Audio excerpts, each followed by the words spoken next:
Hello दोस्तों, नमस्कार। मैं रोबिन प्रजापति क्लासेस पर आपका स्वागत करता हूं।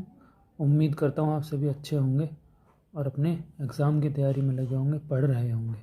तो आइए आज हम अपने क्लॉक चैप्टर के अगले टाइप पर चलते हैं, जिसमें हम पढ़ेंगे जब कोई घड़ी सही समय से आगे या पीछे चले तो कैसे करेंगे क्वेश्चन। तो क्वेश्चन दिया हुआ है, एक घड़ी 24 घंटे में 16 मिनट पीछे हो जाती है। यदि इसे सुबह 5 बजे सही समय पर मिलाया जाता है तो चौथे दिन रात्रि में घड़ी में जब 10 बजेंगे तो सही समय क्या होगा। तो यहाँ हम देखिए अब कैसे करेंगे। तो पहले दिन first day,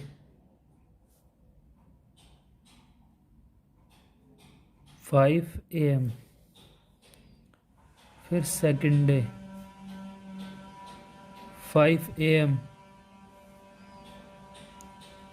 third day 5 AM और फोर्थ डे 5 AM। तो यहाँ से यहाँ तक दोस्तों कितने घंटे हुए?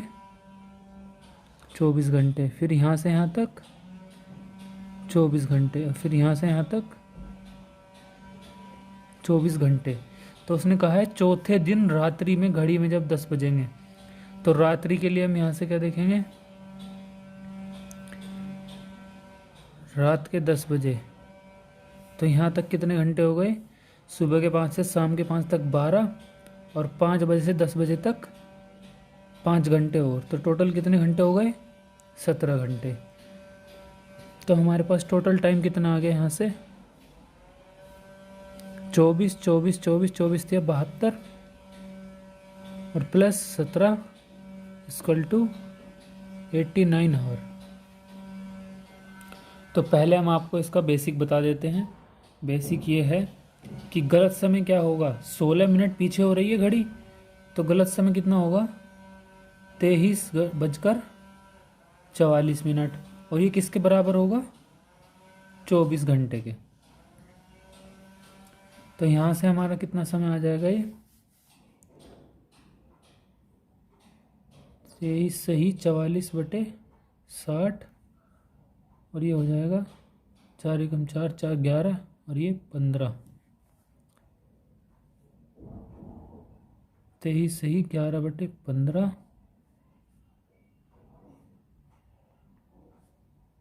बराबर 24 घंटे। तो यहाँ से ये हो जाएगा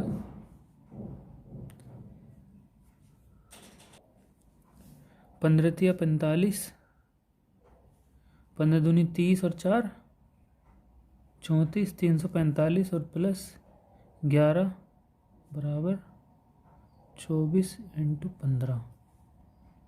तो यहाँ से ये कितने हो गए? 356 बराबर 24 × 15 आवर। तो यहाँ से 1 घंटे की वैल्यू कितनी आई?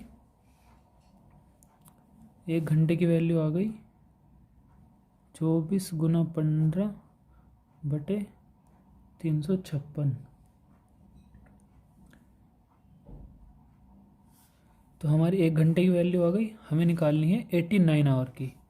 तो 89 आवर में कितना हो जाएगा? Equal to 24 × 15/356 × 89। तो 89 से ही कट गया 4 बार और 4 6 24, 15 छिक्का 90। तो देखिए दोस्तों 89 आवर 90 घंटे के बराबर है। इसका मतलब घड़ी को चलना तो 90 घंटे था, लेकिन वो 89 घंटे चली, तो 1 घंटा आगे जाना होगा हमें। तो जब रात के 10 बजे होंगे तो उस समय सही समय क्या होगा? इसमें 1 घंटा जोड़ देंगे हम, तो सही समय हो जाएगा हमारा 11 PM।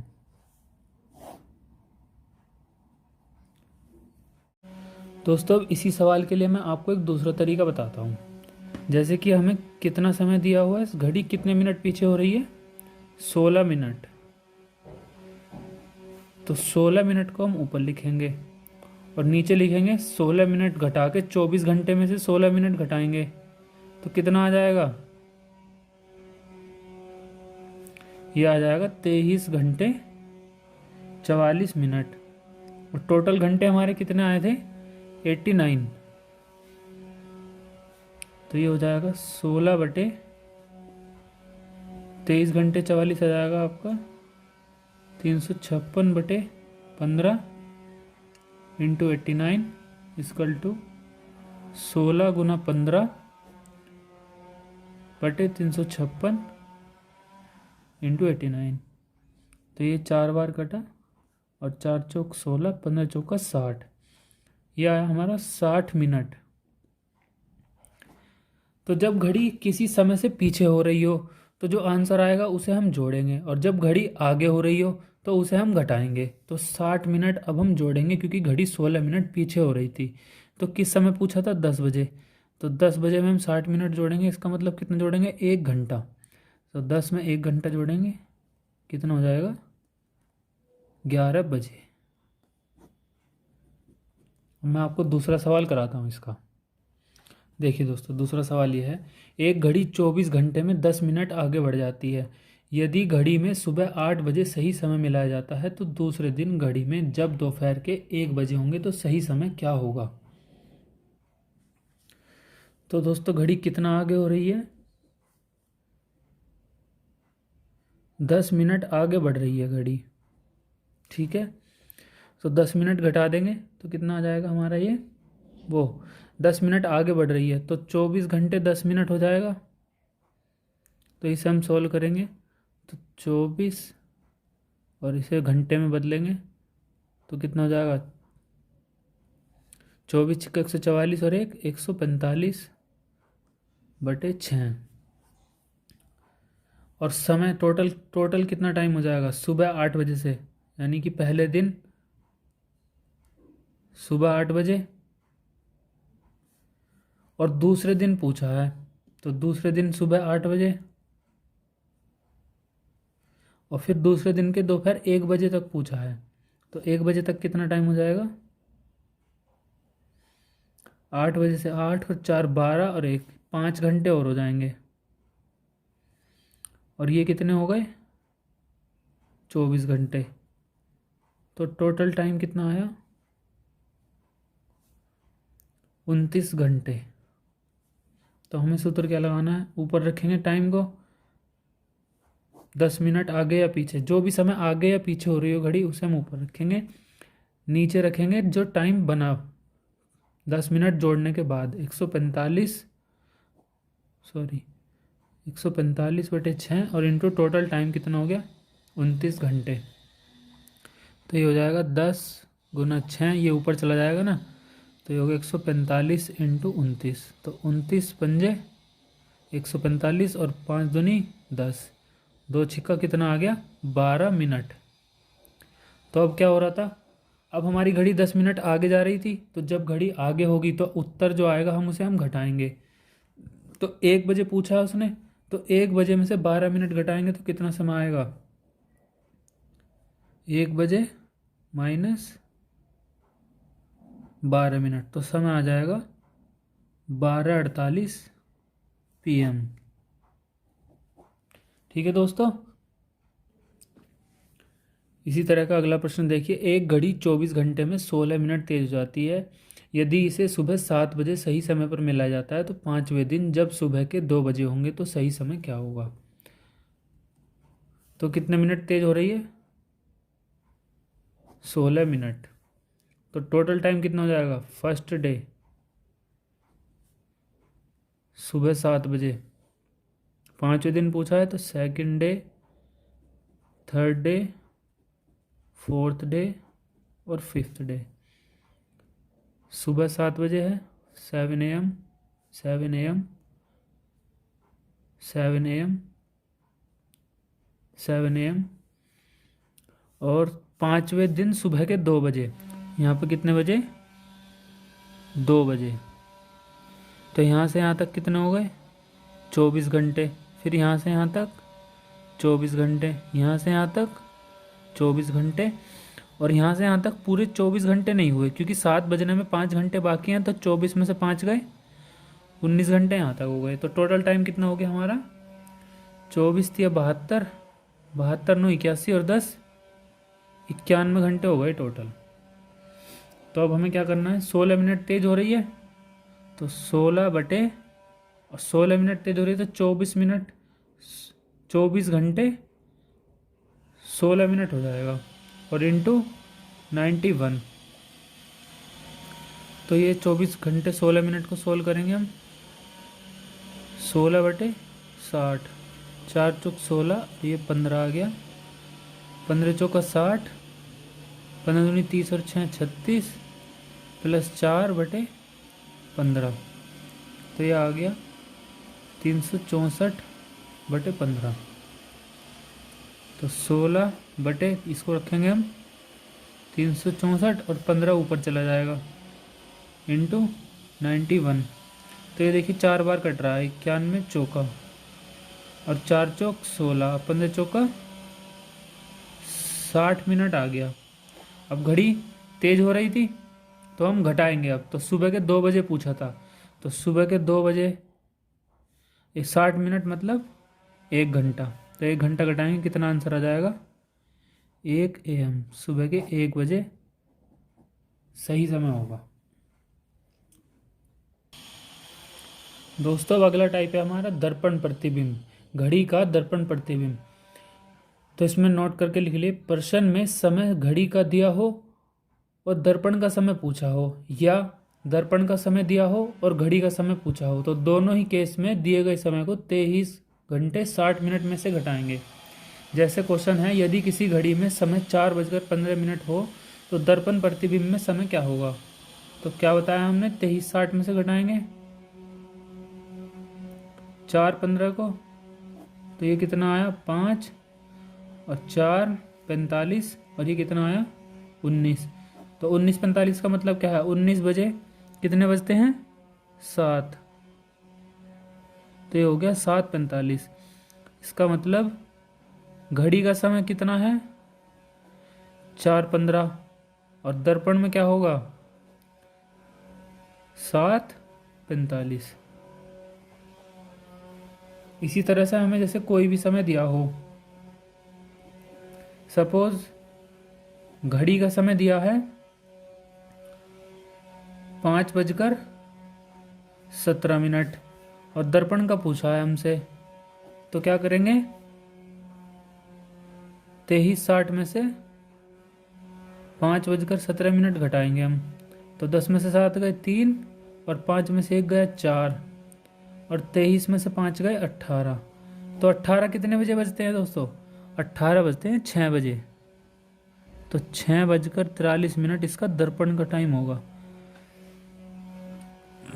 अब जैसे कि हमें दे दिया हो समय दर्पण का, अब मैंने पहले ही बताया आपको कि चाहे प्रश्न में समय घड़ी का दिया हो और दर्पण का समय पूछा हो, या दर्पण का समय दिया हो और घड़ी का समय पूछा हो, तो दोनों ही केस में 23 60 में से घटाएंगे।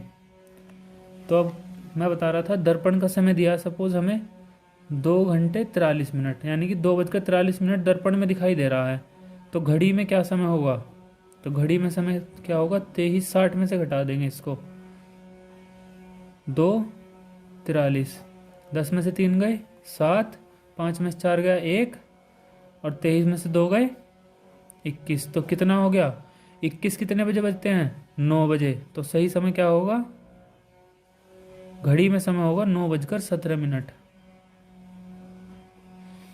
ठीक है दोस्तों, अब हम आपको जल प्रतिबिंब का समझाते हैं। देखिए दोस्तों, दर्पण, घड़ी के दर्पण प्रतिबिंब और जल प्रतिबिंब में बहुत अंतर है। घड़ी का जल प्रतिबिंब में हमें कुछ समय सीधे याद रखने हैं, जैसे कि यदि घड़ी में 1 बजा हो तो जल प्रतिबिंब में क्या होगा 5:30 बजे होंगे, 2 बजे हों तो जल प्रतिबिंब 4:30 बजे दिखाई देगा, घड़ी में 3 बजे हों तो जल प्रतिबिंब में 3:30 दिखेगा, घड़ी में समय 4 बजे हो जल प्रतिबिंब में 2:30 बजे दिखेगा, घड़ी में समय 5 हो तो 1:30 बजे, घड़ी में समय 6 बज रहे हों तो जल प्रतिबिंब में 12 बजे हैं, घड़ी में समय 7 बज रहे हों तो जल प्रतिबिंब में 11:30। ऐसे ही ये सब समय आप देख लीजिए और इन्हें याद कर लीजिएगा, क्योंकि अगर डायरेक्ट पूछा जाता है तो आपको यही आंसर देने होंगे, ऑप्शन में यही मिलेगा, इनमें से ही आंसर मिलेगा। ऐसे ही अगर उल्टा पूछ लेता है कि जल प्रतिबिंब में दिया गया समय ये है तो घड़ी में समय क्या होगा, तो ये उल्टा है दोनों का।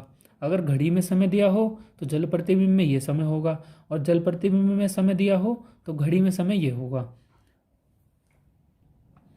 अब दोस्तों ये तो फिक्स समय के लिए हो गया कि जल प्रतिबिंब में समय क्या होगा, यदि 9 बजे हो तो इतना टाइम होगा जल प्रतिबिंब में। लेकिन अगर हमसे कुछ अब अप्रोक्सीमेट पूछ ले, जैसे कि यदि घड़ी में समय 3:17 हो तो जल प्रतिबिंब में क्या होगा, या घड़ी में समय 5:12 हो तो जल प्रतिबिंब में क्या होगा, तो इसके लिए मैं आपको ट्रिक बताता हूँ क्या करना है हमें।